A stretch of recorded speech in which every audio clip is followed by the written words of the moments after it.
नमस्कार, मैं हूं शिल्पी सेन और आप देख रहे हैं नवोदय प्लस टाइम्स। आइए शुरू करते हैं आज की खबरों का सिलसिला। सावन का महीना चल रहा है, ऐसे में झांसी के कस्बा बबीना में पूरी तरह से लोग भक्ति में डूबे हुए नजर आ रहे हैं। कहीं कावड़ यात्रियों का स्वागत सत्कार किया जा रहा है तो वहीं मंदिरों में भजन कीर्तन और प्रवचनों की धूम मची हुई है। अगर यूं कहें कि इन दिनों कस्बा बबीना पूरी तरह से धर्ममय है तो अतिशयोक्ति ना होगी। हम यहाँ बात कर रहे हैं बबीना रेलवे स्टेशन पर स्थित व्यापारी प्रदीप अग्रवाल के निज निवास की, जहाँ श्रीमद् भागवत कथा का वाचन पंडित राजेंद्र शास्त्री द्वारा किया जा रहा है। शनिवार को श्रीमद् भागवत कथा के 6वें दिन कथावाचक पंडित राजेंद्र शास्त्री ने रास पंचाध्यायी एवं गोपी गीत का वर्णन किया। कथा में उन्होंने भगवान श्री कृष्ण का ब्रज से मथुरा गमन, कंस का वध, माता पिता को कारागार से मुक्ति और संदीपनी ऋषि के आश्रम में विद्या अध्ययन प्राप्त करने जैसे महत्वपूर्ण प्रसंग सुनाते हुए पूर्व चरित्र के द्वारा ज्ञान और भक्ति के बारे में विस्तृत वर्णन किया। उन्होंने भगवान श्री कृष्ण की अनेक लीलाओं में श्रेष्ठतम रास लीला का वर्णन करते हुए बताया कि रास तो जीव का शिव के मिलन की कथा है। यह काम को बढ़ाने की नहीं, काम पर विजय प्राप्त करने की कथा है। इस कथा में कामदेव ने भगवान पर खुले मैदान में अपने पूर्ण सामर्थ्य के साथ आक्रमण किया था, लेकिन वह भगवान को पराजित नहीं कर पाया, उसे ही परास्त होना पड़ा था। रासलीला में जीव का शंका करना या काम को देखना ही पाप है। गोपी गीत पर बोलते हुए व्यास ने कहा, जब जब जीव में अभिमान आता है भगवान उनसे दूर हो जाता है, लेकिन जब कोई भगवान को ना पाकर विरह में होता है तो श्री कृष्ण उस पर अनुग्रह करते हैं, उसे दर्शन देते हैं।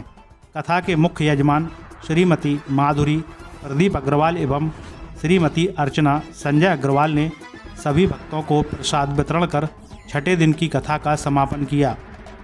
वहीं संयोजक मुकेश सिंघल एडवोकेट प्रचार सचिव द्वारा बताया गया कि 24 जुलाई को हवन, पूर्ण आहुति एवं भंडारे के साथ कथा का समापन किया जाएगा।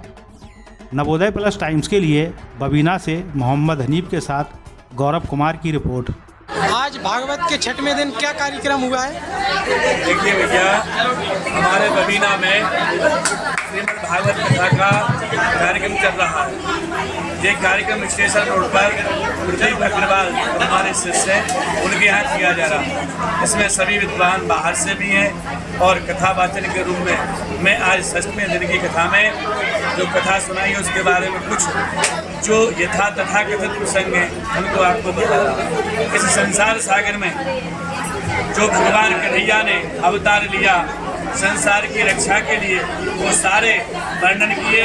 यहाँ तक कि जब इंद्र का वो कोप हुआ, जब इंद्र की पूजा नहीं हुई, जब जिसकी पूजा नहीं होती है तो आप प्रसन्न हो जाते हैं, और गोवर्धन की पूजा की, क्योंकि यहाँ कन्हैया की सारी गाय गोवर्धन पर चरा करती थी।